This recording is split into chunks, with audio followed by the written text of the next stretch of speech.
জাগিৰোডৰ ঝাৰগাঁৱত ৰাইজৰ উত্তাল প্ৰতিবাদ। বৃহত্তৰ ঝাৰগাঁও বুঢ়াবুঢ়ী আৰু মায়ং অঞ্চলৰ হিন্দু ৰাইজৰ এই প্ৰতিবাদ। একাংশ ধৰ্মীয় সংখ্যালঘুৰ লোকে হিন্দু সম্প্ৰদায়ৰ লোকক আক্ৰমণ কৰাৰ অভিযোগ। এই দৃশ্য জাগিৰোডৰ ঝাৰগাঁৱৰ। পুৱাৰ ভাগতে এনেদৰে শ শ পুৰুষ মহিলা ওলাই আহিল প্ৰতিবাদৰ বাবে। বিগত দেওবাৰে মায়ঙৰ গৰুমৰা দলনিত সংঘটিত এটি দলবদ্ধ আক্ৰমণৰ ঘটনাৰ প্ৰতিবাদত এনেদৰে একত্ৰিত হৈছে হিন্দু সম্প্ৰদায়ৰ লোকসকল। যেটো এক বৰ্বৰ নৃশংস কাণ্ড হৈ গ'ল গৰুমৰা দলনিত ঝাৰগাঁৱৰ, আমি খুবেই দুখ পাইছোঁ। গোটেই অঞ্চলৰ ৰাইজ উত্তেজিত হৈ আছে। আমি যিটো ঘটনা হৈ গ'ল এই ঘটনাৰ ওপৰত আমি চৰকাৰ তথা প্ৰশাসনৰ দৃষ্টি বিচাৰিছোঁ। কাৰণ চাওক যে দিন দুপৰত গাঁৱৰ মুছলিম সেই অঞ্চলটোত বিশেষকৈ মুছলিম বসতিপূৰ্ণ গাঁওখনত মুছলিমান কেইটামান পৰিয়াল হিন্দু পৰিয়াল বসবাস কৰে। আৰু আমি জানিব পৰা মতে যে দিন দুপৰত গাঁৱৰ পুৰুষ যুৱক নথকাৰ সুযোগ লৈ এক পৰিকল্পিত ঘটনা বুলি ক'ব লাগিব যে গপিয়াই দা ডেগাৰ কাচি লৈ এক সম্পূৰ্ণ ষড়যন্ত্ৰৰে যিধৰণে আক্ৰমণ কৰিছে আপোনালোকে দেখিবলৈ পাব। আমাৰ যিসকল আঘাতপ্ৰাপ্ত ব্যক্তি তেওঁলোকক দেখিলে আপোনালোকে গম পাব যে হত্যা কৰা তেওঁলোকে ষড়যন্ত্ৰ কৰিছিলে। যাকে নহওক হত্যাটো নহ'ল, কিন্তু যিসকল ব্যক্তি আক্ৰান্ত হৈছে আপোনাৰ গোটেই ঘটনাত তেওঁলোকে পংগু হৈ পৰিছে। উল্লেখ্য যে বিগত দেওবাৰে মায়ঙৰ গৰুমৰা দলনি গাঁৱত পথাৰত ঘাঁহ কটা কেন্দ্ৰ কৰি দুই পৰিয়ালৰ মাজত সংঘটিত হৈছিল এটি সংঘাত। এগৰাকী হিন্দু সম্প্ৰদায়ৰ লোকক ইছলাম ধৰ্মাৱলম্বী এটি পৰিয়ালে দলবদ্ধভাৱে সামান্য কথাতে আক্ৰমণ কৰাৰ অভিযোগ। ঘটনা ইমানতে ক্ষান্ত নাথাকি প্ৰায় 10-12 জনীয়া দলটোৰ আক্ৰমণত আহত হৈছিল যুৱতী মহিলাসহ 5 গৰাকীকৈ লোক। ইতিমধ্যে ইয়াৰে কেইবাগৰাকীও লোক চিকিৎসাধীন। যোৱা 9 তাৰিখ দিনৰ 2 বজাত আমাৰ গৰুমৰা দলনি আমাৰ এটা হিন্দু সমাজৰ ফেমিলিৰ ওপৰত মুছলিম সম্প্ৰদায়ৰ মানুহে নিৰ্লজ্জ ঘটনা ক'ব পাৰি। এটা ঘৰত আহি তেওঁলোকে আমাৰ পুৰুষ মহিলা যুৱতী সৰু ল'ৰা ছোৱালীলৈকে তেওঁলোকে এৰি দিয়া নাই, ঘপিয়াই কাটিছে।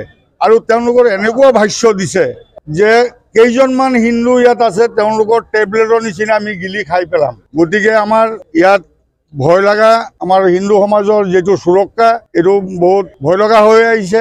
সেয়েহে এই সমগ্ৰ ঘটনাৰ উচিত তদন্ত আৰু দোষীক কঠোৰ শাস্তি প্ৰদানৰ দাবীৰে এনেদৰে জাগিৰোডৰ ঝাৰগাঁও বুঢ়াবুঢ়ী আৰু মায়ং আঞ্চলিক হিন্দু ৰাইজে সাব্যস্ত কৰিলে তীব্ৰ প্ৰতিবাদ।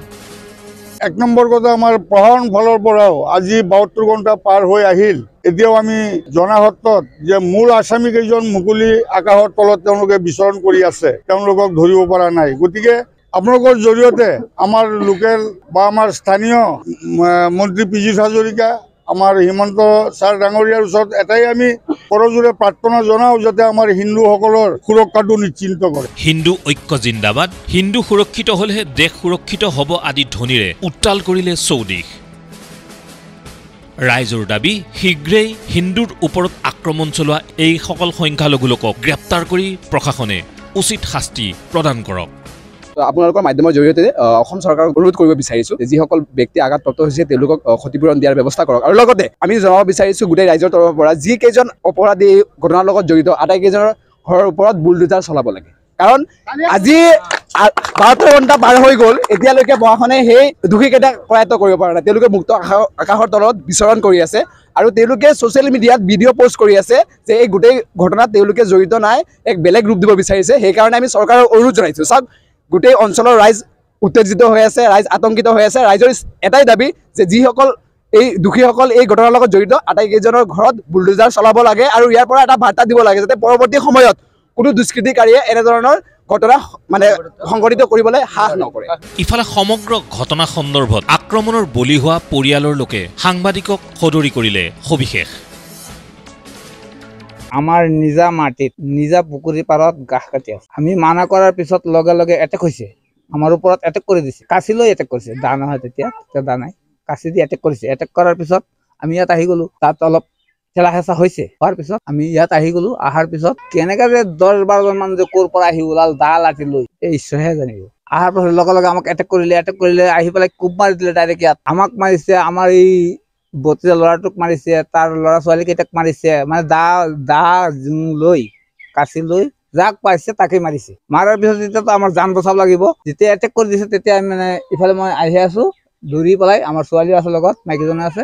আমি তিনিও আহি পেলাই আহি উঠিছো, উঠি পেলাই দৰ্জা লগাই একদম ইয়াত আহি গ'ল, আহি চোতালত আহি গ'ল আমাৰ, আহি পেলাই দৰ্জাত লাঠি মাৰি আছে, কোব মাৰি আছে, ওলাহঁতক উঠাই লৈ যাম, কচু কাটা দিম, হেন তেন বহুত কিবা কিবি কৈ আছে।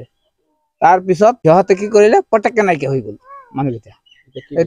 এতিয়া আমি মাননীয় মুখ্যমন্ত্ৰীৰ ওচৰত আমাৰ এইটোৱে প্ৰাৰ্থনা, কৰোঁ প্ৰাৰ্থনা কৰোঁ, আমাৰ উপযুক্ত বিচাৰ লাগে, উপযুক্ত বিচাৰটো আমাক কোৱাইটোৱে হ'ল।